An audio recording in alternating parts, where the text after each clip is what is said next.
Hello guys! Welcome again sa ating channel na Bread of God. So guys, una sa lahat, ako'y magpakilala sa inyo sa mga taong hindi pa sa akin nakakilala at nanonood at babasa sa mga aking ina-upload. Ako ho guys ay ordinaryong tao lamang. Namumuhay ako, hindi naman sobrang hirap, tamang-tama lang kasi nandiyan naman si Lord laging tumutulong sa atin, di ba? Bata pa ho ako guys, natuto na akong laging kausap ang Diyos. Nangabuhi ako, nawala ang mga magulang ko, meron akong 4 na anak. Itong channel, ginawa ko ito para sa trabaho ko bilang family cook. Ngunit may mga bagay ho tayo na pag ang Diyos ay kasama natin at namumuhay tayo na kasama ang Holy Spirit na ang Diyos yung laging priority natin sa buhay. Ang Diyos ho gumagawa ng hakbang sa buhay mo na yun ang dapat mong sundin. Sa gusto mo ho at sa hindi, yun talaga ang mangyayari ho. Marami ho akong pangarap, marami ho akong gusto. Ngunit lahat ko ng mga pangarap, lagi kong sinasabi sa sarili ko, Lord, kung ano mang plano ko sa buhay, ilalagay ko sa likod ko. Ang plano mo sa buhay ko, ang lagi kong susundin. Kahit ano pa yan, masakit man, mahirap man, gagawin mo naman ako ng instrumento, okay lang. Basta nandyan ka lang at hindi mo ako pababayaan. Ganun ho, Lord. Simple lang aking hinihingi. Ang importante, nandito ka lagi sa buhay ko. So guys, I have so many trials in my life. Napakahigpit, napakahirap. Siguro, ang nakakaalam ng buhay ko, si Lord lamang. Pero matapang ako guys, sumarap. Dahil, nandyan siya nandyan si God. Alam niyo ba guys na wala kang takot pag nandyan si Lord sa'yo? Kahit ano man ang gagawin mo o unahin mo ang Diyos, wala kang kinatatakutan.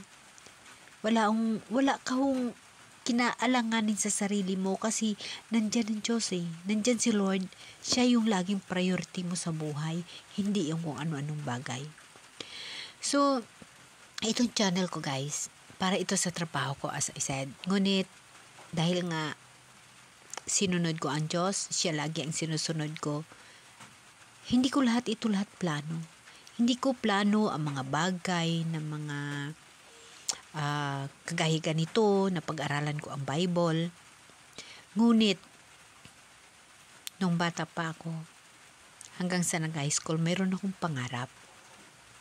So almost na hinihingi ko kay God lahat na ibibigay. Yun ang pinaka-bless sa buhay ko guys.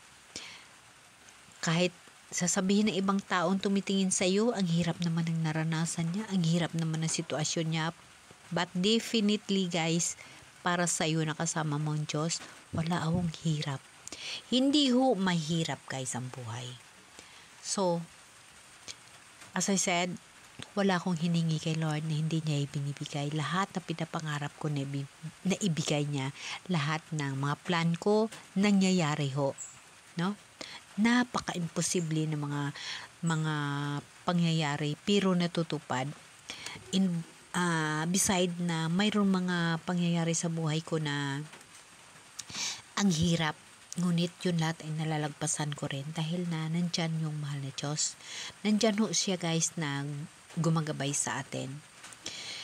Itong paggawa ko ng channel, bigla na ikot ang mundo sa ganitong paraan na nagiging pating pangalan, pinalitan ko na, ginawa ko na para sa Diyos. Kusa ho na gumagawa sa isip ko, gumagana ang isip ko, nagagawin ko ito. Dito ko guys napagtanto o napag-isip-isip na sa mga pangarap ko, sa hinihingi ko noon, sa in-imagine ko, na lagi ko siyang kausap. May isa akong pangarap na sabi ko, pagdating ng araw, Lord, gusto ko mayroon akong channel na para sa'yo. Yung ikwento ko ang buong buhay ko, yung lahat na nakaranasan ko sa'yo, yung lahat na nangyayari sa buhay ko. Magkaroon ako ng channel, Lord. Yun ang ini-imagine ko, guys. Pangarap ko, Lord, magkaroon ako ng channel na yung nangyayari sa buhay ko, ikikwento ko dyan na ganito mo ako tinulungan, ganito mo ako ginabayan. Gusto ko yung ganun. Guys, yun yung pangarap ko dati. So, Facebook, lahat, mga ganyan. Marami akong mga kadramahan na ginagawa dyan. Pero, wala pang diretsong direksyon. Gawa ako ng channel ko sa YouTube. Sabi ko, ito direksyon. Kasi may trabaho ako. Ito yung ilagay ko.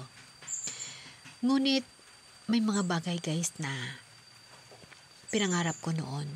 At iyon ay silang ayunan din ng mahal na Diyos. Yung isang pangarap ko guys na ito nga. Kaya masasabi ko na wala akong pinangarap na hindi naibigay kag hindi natupad. Dahil hiningi ko. Ito na ho. Ito na ho.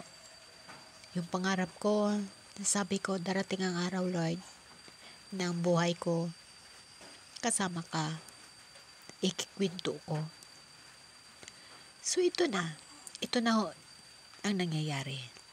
So, ganun ako guys. Ganun ang buhay ko.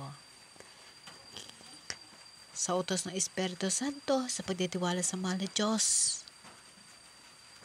sa pagtitiwala sa mahal na Diyos, sa ating Panginoong Hesus, Ama natin sa langit, ang Espiritu niya nandito sa atin. Now guys, ito yung point ko. Napakarami tayong pinag-alalahanan o pinagkaabalahan. Ilan ba ang Diyos? Diba? Ilan ba ang Diyos? Alam niyo guys, ang Diyos ay iisa. Si Jesus Christ na nagpakatao, siya ho ang Ama. Siya rin yung Espiritu. Sa ngayong panahon na mabuhay tayo sa Espiritu, ngunit isa lang ang Diyos natin, ang Diyos na Ama.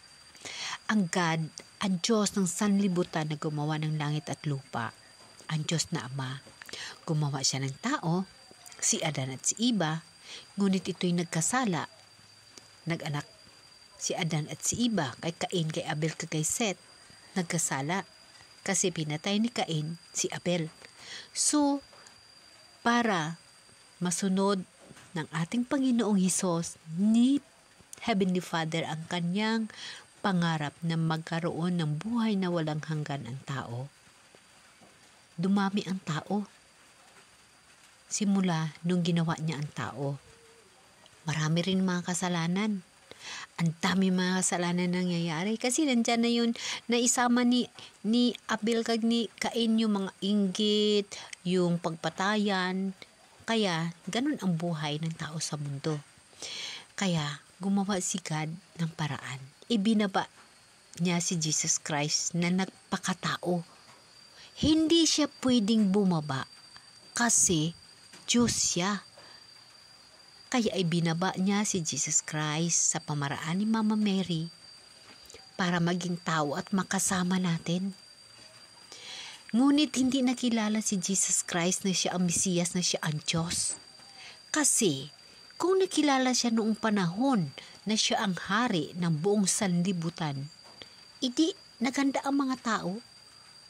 Pero hindi sa makatuwid, hindi na nila nakilala ang Diyos. Kasi nga ay nagpakatao.